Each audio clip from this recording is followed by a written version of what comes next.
नमस्कार, ये आकाशवाणी शिमला है। अब आप राजकुमारी चंदेल से प्रादेशिक समाचार सुनिए। आज के मुख्य समाचार। राज्य सरकार ने सद्भावना विरासत मामले समाधान योजना को दी मंजूरी, 10 करोड़ राजस्व प्राप्ति का अनुमान।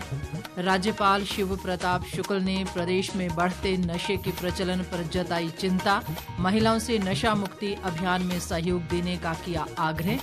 तकनीकी शिक्षा मंत्री राजेश धर्माणी ने कहा, हिमाचल की वित्तीय स्थिति को लेकर दुष्प्रचार कर रही है भाजपा।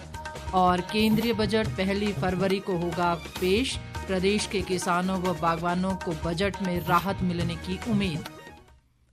अब समाचार विस्तार से। प्रदेश सरकार ने हिमाचल प्रदेश सद्भावना विरासत मामले समाधान योजना 2025 को मंजूरी दे दी है, जिससे इसका दायरा बढ़ाकर गैर समाहित अधिनियमों के तहत मामलों को भी शामिल किया गया है। उल्लेखनीय है कि डीजल और पेट्रोल जैसे पेट्रोलियम उत्पादों को नियंत्रित करने वाला राज्य मूल्य वर्धित कर अधिनियम जीएसटी के दायरे से बाहर है। इस नई योजना के तहत वित्त वर्ष 2017-18 तक के पेट्रोलियम उत्पादों से संबंधित मामलों का समाधान किया जाएगा। इससे गैर समाहित अधिनियमों के तहत लंबित मामलों की संख्या को और कम किया जा सकेगा। मुख्यमंत्री सुखविंदर सिंह सुक्खू ने कहा है कि नई योजना से लगभग 3,500 मामलों का समाधान होने की उम्मीद है। उन्होंने कहा कि इससे लगभग 10 करोड़ रुपए का अनुमानित राजस्व प्राप्त होगा। मुख्यमंत्री ने कहा कि प्रदेश सरकार मुकदमों की संख्या को कम करने और राजस्व प्राप्ति को बढ़ाने के लिए प्रतिबद्ध है। इसके दृष्टिगत समय समय पर विरासत मामले समाधान योजनाएं लागू की गई हैं। मुख्यमंत्री ने कहा कि इन योजनाओं के तहत 48,269 लंबित मामलों का सफलतापूर्वक समाधान किया गया है। राज्यपाल शिव प्रताप शुक्ल ने प्रदेश में बढ़ते नशे के प्रचलन को लेकर चिंता जताते हुए इस पर रोक लगाने के लिए सामूहिक प्रयासों की आवश्यकता बताई है। राज्यपाल आज सोलन जिले के चायल में नशा मुक्ति अभियान के तहत आयोजित कार्यक्रम में बतौर मुख्य अतिथि बोल रहे थे। उन्होंने कहा कि हिमाचल प्रदेश को देवभूमि कहा जाता है और हमें इसे नशा भूमि नहीं बनने देना चाहिए। शिव प्रताप शुक्ल ने कहा कि हिमाचल प्रदेश में नशा मुक्ति अभियान को उन्होंने प्रधानमंत्री नरेंद्र मोदी की प्रेरणा से शुरू किया है। उन्होंने महिलाओं से आग्रह किया कि वे नशा मुक्ति के इस अभियान में सबसे अधिक कार्य कर सकती हैं और नशा मुक्त वातावरण बनाने में सहयोग कर सकती हैं। इससे पूर्व राज्यपाल ने जीप क्लब द्वारा आयोजित वार्षिक विंटर स्पीति एक्सपीडिशन 2025 का शुभारंभ किया, जिसकी थीम एंटी ड्रग रैली थी। तकनीकी शिक्षा मंत्री राजेश धर्माणी ने कहा है कि भाजपा प्रदेश सरकार की वित्तीय स्थिति को लेकर लगातार दुष्प्रचार कर रही है, जबकि पूर्व भाजपा सरकार प्रदेश पर 75,000 करोड़ रुपए का कर्ज छोड़कर गई थी। शिमला में आज पत्रकारों से बातचीत में उन्होंने कहा कि वर्तमान प्रदेश सरकार ने 2 साल के कार्यकाल में 30,080 करोड़ रुपए कर्ज लिया, जिसमें से 9,337 करोड़ पूर्व भाजपा सरकार की देनदारियां थीं। राजेश धर्माणी ने कहा कि राज्य सरकार ने 18,854 करोड़ कर्ज का मूल और ब्याज 2 साल में वापस किया है। हमारी सरकार के समय दिसंबर 2022 से लेकर दिसंबर 2024 तक 2 सालों में 30,080 करोड़ रुपए का कर्जा लिया गया, लेकिन इस कर्जे में से लगभग 9,337 करोड़ रुपए ये था दिसंबर 2022 से लेकर 31 मार्च 2023 तक। ये तो भारतीय जनता पार्टी का ही बजट ऑब्लिगेशन थी, जिनको पूरा करने के लिए हमने लोन लिया। हमने उनकी लायबिलिटी जो है उसको पे करने के लिए ये लोन लिया है। और इस 30,080 करोड़ में से भी कुल जो लोन हमने वापिस किया उसमें प्रिंसिपल अमाउंट है 7,264 करोड़ रुपए, और जो टोटल इंटरेस्ट पे हमने पे किया है लोन पे यह है 11,590 करोड़ रुपए। ये कुल जो है 18,854 करोड़ रुपए है। तो जितना हमने लोन लिया उसका 63% से ज्यादा पैसा जो है हमने जो पुराना लोन था उसकी किस्त वापस करने के लिए और जो उसके ऊपर ब्याज था उसको वापस करने के लिए ऊपर खर्च किया।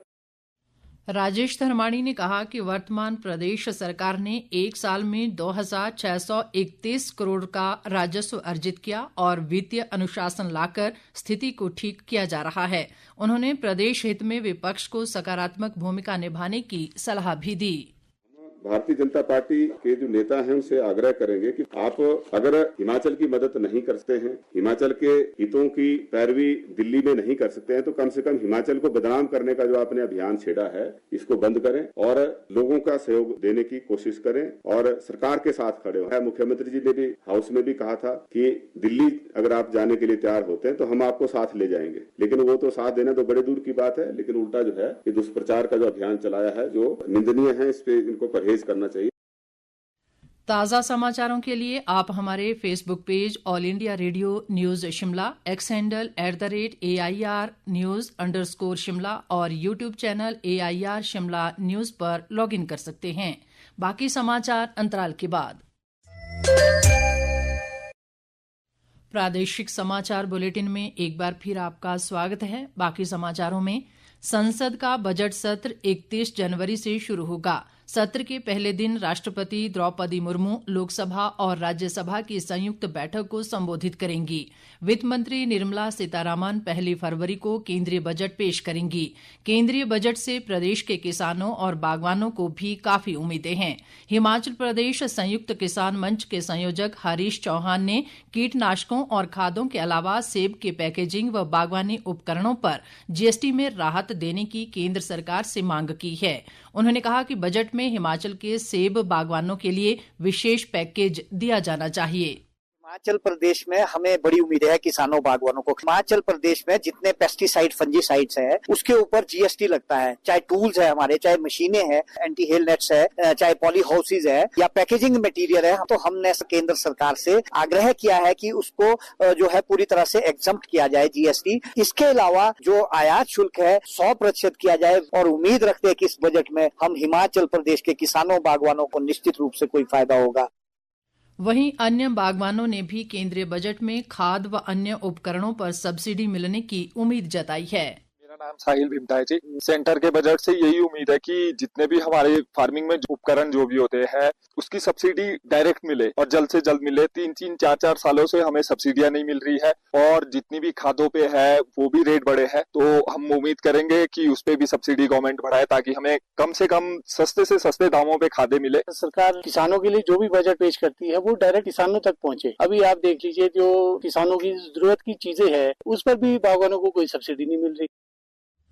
राजस्व व जनजातीय विकास मंत्री जगत सिंह नेगी ने कहा है कि वन अधिकार अधिनियम 2006 के तहत जनजातीय क्षेत्र के लोगों को लाभ देने के लिए राज्य सरकार प्रतिबद्ध है। रिकांगपिओ में आज एक समीक्षा बैठक की अध्यक्षता करते हुए उन्होंने ये बात कही। जगत सिंह नेगी ने कहा कि वन अधिकार अधिनियम 2006 के तहत किन्नौर जिले के भूमिहीन लोगों को जमीन उपलब्ध करवाने के दृष्टिगत गठित की गई वन अधिकार समिति व अधिकारियों के बीच बेहतर तालमेल होना चाहिए ताकि पात्र लोगों को इसका लाभ मिल सके। उप मुख्य सचेतक केवल सिंह पठानिया ने कहा है कि हिमाचल प्रदेश फसल विविधीकरण प्रोत्साहन परियोजना के तहत शाहपुर विधानसभा क्षेत्र में 7 उप परियोजनाएं कार्यान्वित की जा रही हैं। वे आज केटलू में जायका एग्रीकल्चर के तहत बहाव सिंचाई योजना त्रैम्बला का लोकार्पण करने के बाद लोगों को संबोधित कर रहे थे। केवल सिंह पठानिया ने कहा कि इन 7 उप परियोजनाओं के पूरा होने पर क्षेत्र की लगभग 9,820 कनाल जमीन को सुचारू सिंचाई सुविधा मिलेगी। भरमौर विधानसभा क्षेत्र से भाजपा विधायक डॉक्टर जनकराज की अध्यक्षता में आज एक प्रतिनिधिमंडल ने चंबा के जिलाधीश से मुलाकात की और भरमौर विधानसभा में हुई अग्निकांड की घटना में प्रभावित परिवारों को कुल्लू के तांदी गांव की तर्ज पर 7-7 लाख रुपए की राहत राशि दिलवाने को लेकर एक ज्ञापन सौंपा। जनकराज ने तांदी गांव के प्रभावित परिवारों को राज्य सरकार द्वारा 7-7 लाख की राहत राशि प्रदान करने के निर्णय का स्वागत किया है। उन्होंने सरकार से भरमौर विधानसभा क्षेत्र के पांगी और होली तहसील में हाल ही में हुई अग्निकांड की घटना के प्रभावित परिवारों को भी उसी तर्ज पर राहत राशि प्रदान करने का आग्रह किया है। अंत में मुख्य समाचार एक बार फिर। राज्य सरकार ने सद्भावना विरासत मामले समाधान योजना को दी मंजूरी, 10 करोड़ राजस्व प्राप्ति का अनुमान। राज्यपाल शिव प्रताप शुक्ल ने प्रदेश में बढ़ते नशे के प्रचलन पर जताई चिंता, महिलाओं से नशा मुक्ति अभियान में सहयोग देने का किया आग्रह। तकनीकी शिक्षा मंत्री राजेश धर्माणी ने कहा, हिमाचल की वित्तीय स्थिति को लेकर दुष्प्रचार कर रही है भाजपा। और केंद्रीय बजट 1 फरवरी को होगा पेश। प्रदेश के किसानों व बागवानों को बजट में राहत मिलने की उम्मीद।